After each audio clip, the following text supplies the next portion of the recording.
اللہ کے نام سے جو رحمان اور رحیم ہے، اور بہت درود اور سلام حضرت محمد پر صلی اللہ علیہ وسلم جو اللہ کے آخری نبی اور رسول ہیں۔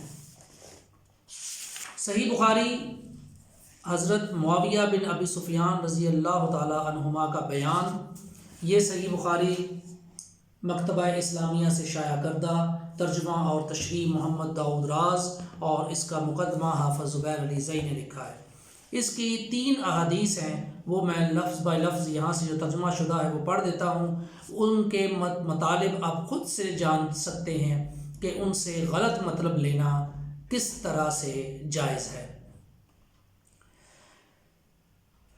کہا ہم سے حسن بن بشر نے بیان کیا، ان سے عثمان بن اسود نے، اور ان سے ابن ابی ملیکہ نے بیان کیا کہ حضرت معاویہ رضی اللہ تعالیٰ عنہ نے عشاء کے بعد وتر کی نماز صرف 1 رکعت پڑھی۔ وہیں حضرت ابن عباس رضی اللہ عنہما کے مولا قریب بھی موجود تھے، یہ قریب ان کا نام ہے۔ جب وہ حضرت ابن عباس رضی اللہ عنہما کی خدمت میں حاضر ہوئے تو حضرت معاویہ رضی اللہ عنہ کی 1 رکعت وتر کا ذکر کیا۔ اس پر انہوں نے کہا کوئی حرج نہیں ہے۔ انہوں نے یعنی حضرت معاویہ رضی اللہ تعالیٰ عنہ نے رسول اللہ صلی اللہ علیہ وآلہ وسلم کی صحبت اٹھائی ہے۔ اس کی تشریح میں یہ لکھا ہے یقیناً ان کے پاس نبی صلی اللہ علیہ وآلہ وسلم کے قول اور فعل سے کوئی دلیل ہوگی۔ اگلی حدیث 3765، یہ پہلی 3764 تھی اور اب 3765۔ ہم سے ابن ابی مریم نے بیان کیا، کہا ہم سے نافع بن عمر نے بیان کیا ہے، کہا مجھ سے ابن ابی ملیکہ نے بیان کیا کہ حضرت عبداللہ بن عباس رضی اللہ عنہما سے کہا گیا کہ امیر المؤمنین حضرت معاویہ رضی اللہ عنہ کے متعلق آپ کیا فرماتے ہیں؟ یہ بائی چانس ہی یہ چیز سامنے آ گئی ہے، میرے ذہن میں کوئی ایسی بات پہلے موجود نہیں تھی، لیکن اس حدیث کے ترجمے کو پڑھتے ہوئے جب یہ الفاظ آئے ہیں امیر المؤمنین کے تو میری نظر عربی میں بھی پڑھی ہے، تو عربی میں بھی یہ امیر المؤمنین لکھا ہوا ہے۔ بہرحال یہ ایک میں اس سے پہلے نہیں جانتا تھا کہ یہ بھی الفاظ موجود ہوں۔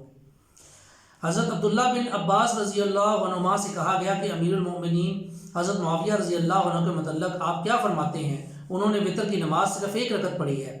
تو حضرت عبداللہ بن عباس رضی اللہ عنہما انہوں نے کہا کہ وہ خود فقیہ ہیں۔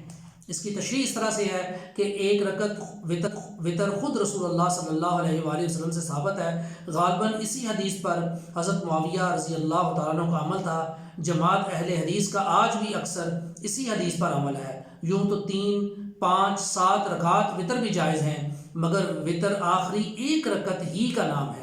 حضرت عبداللہ بن عباس رضی اللہ عنہما کے جواب سے ظاہر ہوتا ہے کہ وہ حضرت معاویہ رضی اللہ عنہ کو فقیہ جانتے تھے اور ان کے عمل شریک کو حجت گردانتے تھے۔ اس سے بھی حضرت معاویہ رضی اللہ عنہ کی منقبت ثابت ہوتی ہے اور یہی ترجمہ باب سے مطابقت ہے۔ حدیث نمبر 3766، مجھ سے عمر بن عباس نے بیان کیا، کہا ہم سے محمد بن جعفر نے بیان کیا، کہا ہم سے شعبہ نے بیان کیا، ان سے ابو التیاح نے بیان کیا، انہوں نے حمران بن ابان سے سنا۔ یہ تلفظ تھوڑے سے گڑبڑ ہو سکتے ہیں کیونکہ میں اتنا علم نہیں رکھتا تو اس لیے اس حوالے سے پیش کی معذرت۔ انہوں نے سنا کہ معاویہ رضی اللہ عنہ نے کہا کہ تم لوگ ایک خاص نماز پڑھتے ہو۔ ہم لوگ یعنی کہ حضرت معاویہ رضی اللہ عنہ نے کہا کہ ہم لوگ نبی صلی اللہ علیہ وآلہ وسلم کی صحبت میں رہے اور ہم نے کبھی آپ کو اس وقت نماز پڑھتے نہیں دیکھا، بلکہ آپ نے تو اس سے منع فرمایا۔ حضرت معاویہ رضی اللہ عنہ کی مراد عصر کے بعد 2 رکعت نماز سے تھی۔ بریکٹ میں لکھا ہے کہ جسے اس زمانہ میں بعض لوگ پڑھتے تھے۔ یہ حدیث خود سے یہ سیلف ایکسپلینیٹری ہیں اور ان میں مزید جو تشریح پڑھی گئی وہ بھی تشریح چونکہ لکھی ہوئی تھی اس لیے پڑھ دی گئی، ورنہ کسی تشریح کی ضرورت یہاں پہ محسوس نہیں ہوتی۔ اور ان احادیث سے بالکل واضح ہوتا ہے کہ صحابہ کا حضرت معاویہ رضی اللہ تعالیٰ عنہ کے حوالے سے کیا موقف تھا۔ ضرور آپ بھی غور کیجئے گا۔ جزاک اللہ خیرہ۔ السلام علیکم ورحمۃ اللہ۔